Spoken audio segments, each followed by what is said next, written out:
Welcome students of class 6th in social studies class. Today we will read rest part of chapter 1 history. Archaeology.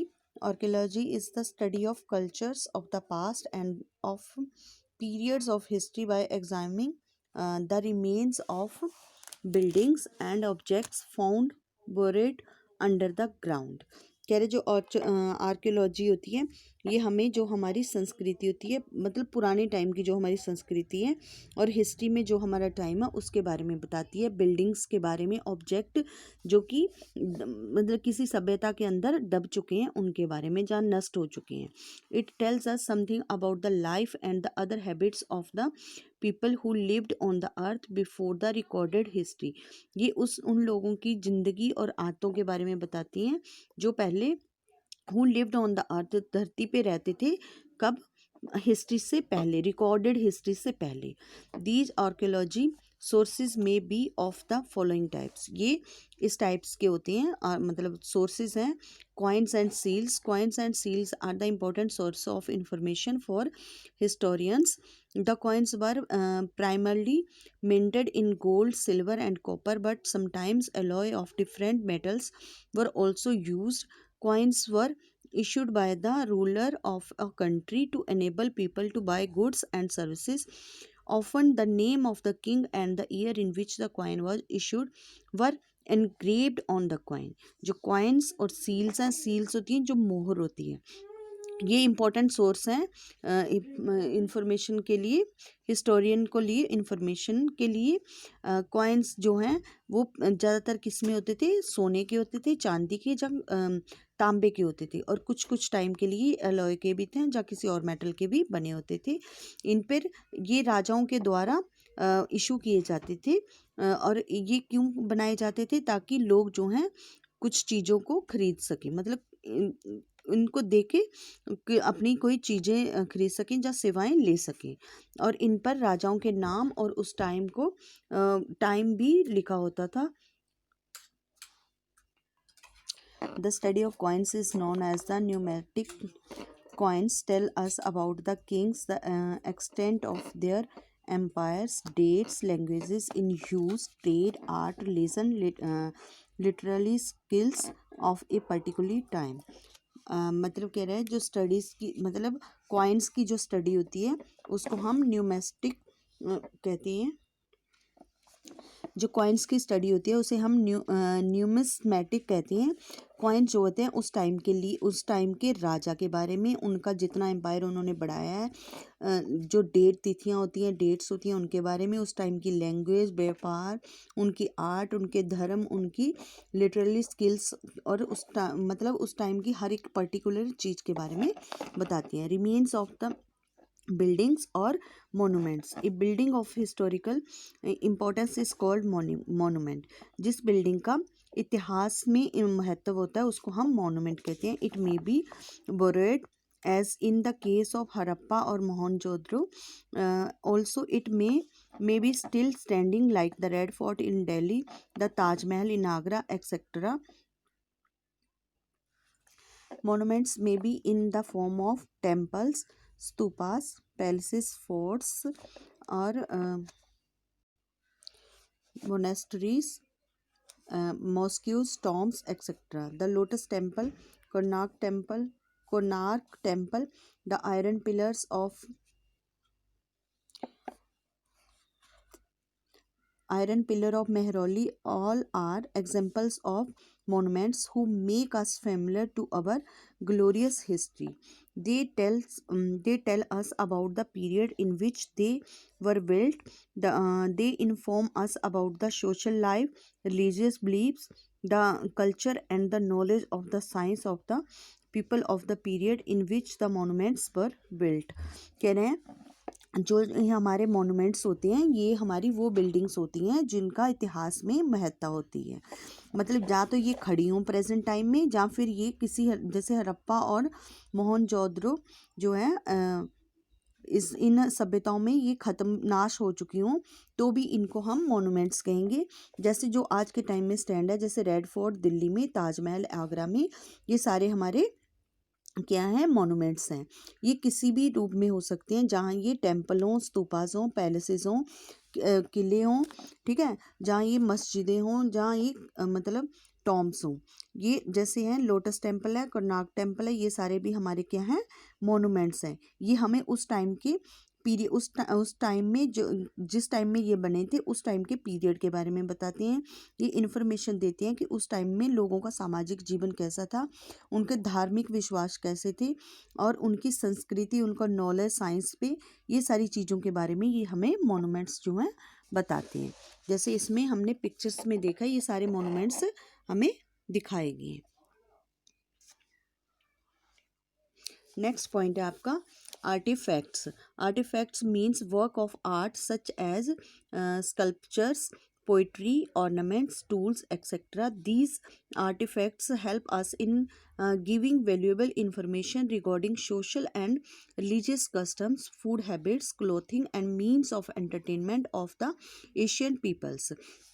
ये जो है आर्किफैक्ट्स होते हैं, ये हमारा जो होता है कला का काम होता है किस पे, sculptures, poetry, ornaments, tools extra पे, ठीक है। ये हमें बहुत सारी इंफॉर्मेशन देते हैं कि उस टाइम में समाज में क्या था, उनके धर्म के बारे में, उनके रीति रिवाज, उनकी खाने की आदतें कैसी थी, कपड़े कैसे पहनते थे, और उनके एंटरटेनमेंट के सोर्सेज क्या थे। All these artifacts help us in exploring the kinds of the life people lived, their occupation and social setups etc. ये आर्टिफैक्ट्स जो हैं हमें लोगों की मतलब kinds of life people lived, उस टाइम लोग कैसे रहते थे उसके बारे में, उनके व्यवसाय के बारे में और उनके सोशल सेटअप के बारे में बताते हैं। नेक्स्ट है आपका literary sources. Literary sources are of two types, religious literature, मतलब जो लिटरेरी सोर्सेज हैं ये दो टाइप के होते हैं, रिलीजियस लिटरेचर और secular literature. The writings which deals with the religion are called the religious literature. Religious literature क्या होता है, जो मतलब लिटरेचर होता है, जो मतलब विच राइटिंग, जो भी मतलब धर्म के बारे में लिखा होता है उसको हम रिलीजियस लिटरेचर कहते हैं। Many books are based on the religion themselves, themes, religious themes. The Vedas, the Ramayans, the Mahabharata, the Gita and the Puranas are important sources of information on the ancient India. इसमें मतलब जो चीज़ें हम धर्म के बारे में लिखी होती हैं उनको हम रिलीजियस लिटरेचर कहते हैं।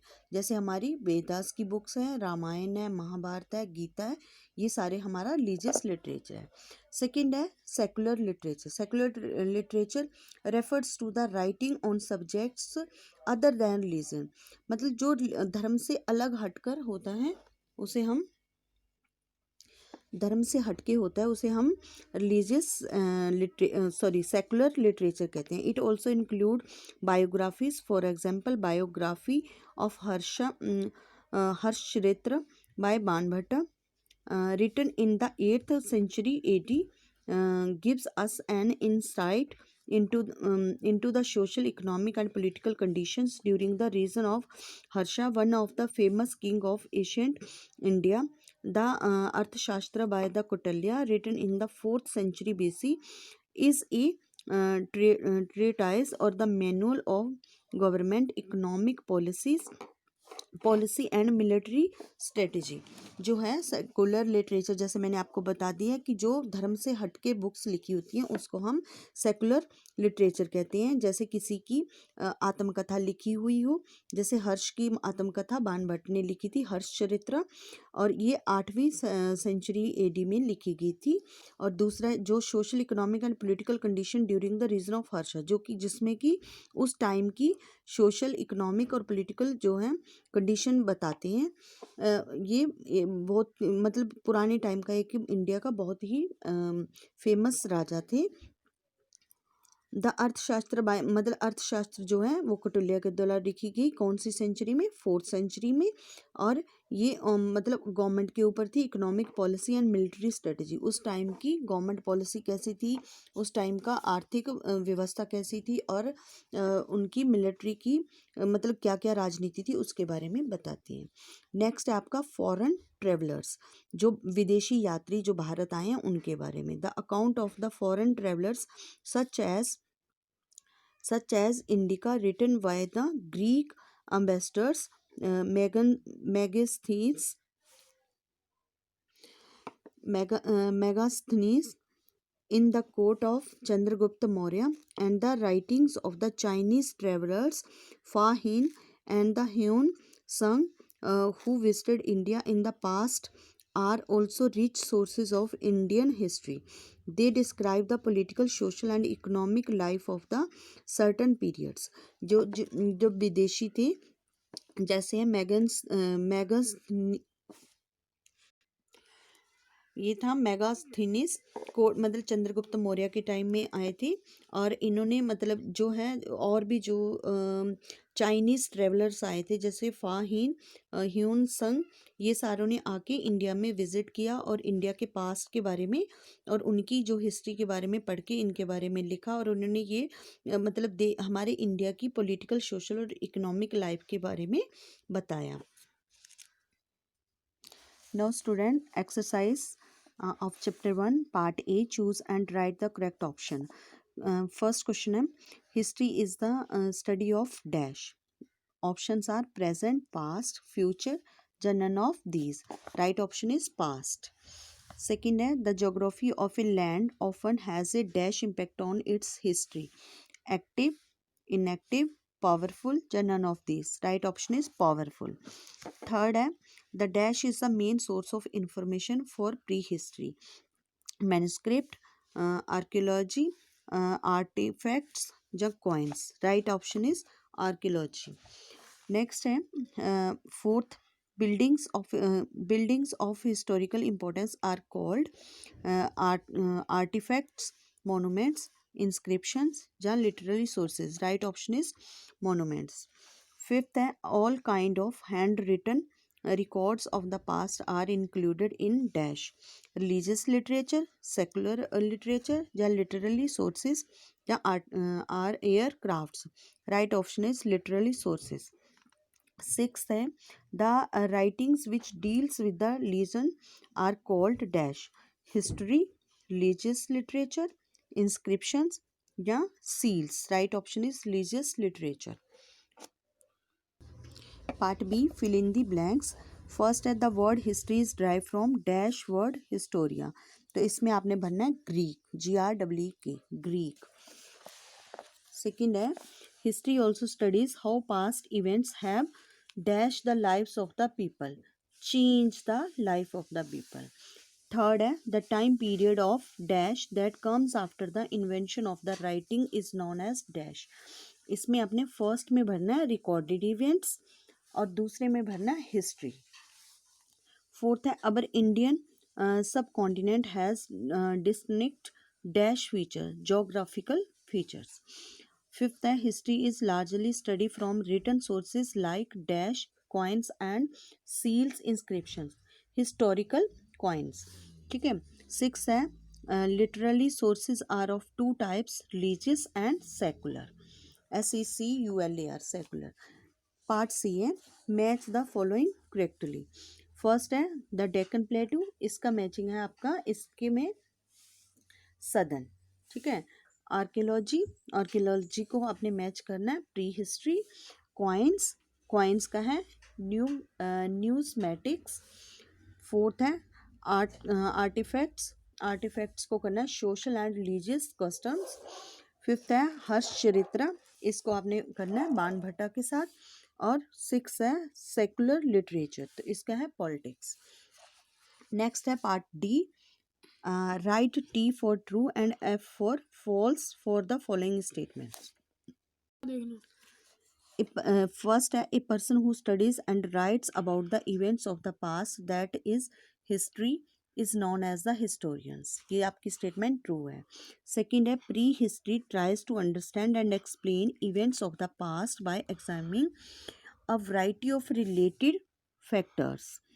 ठीक है, ये भी आपकी स्टेटमेंट जो है ट्रू है. थर्ड है over the years many of the evidence have been preserved, ये भी आपकी स्टेटमेंट ट्रू है.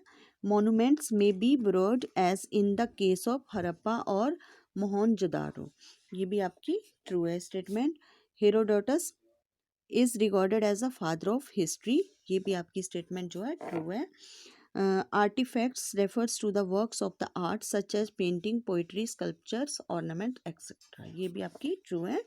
The study of coin is known as the numismatics, ये भी आपकी जो स्टेटमेंट है वो ट्रू है।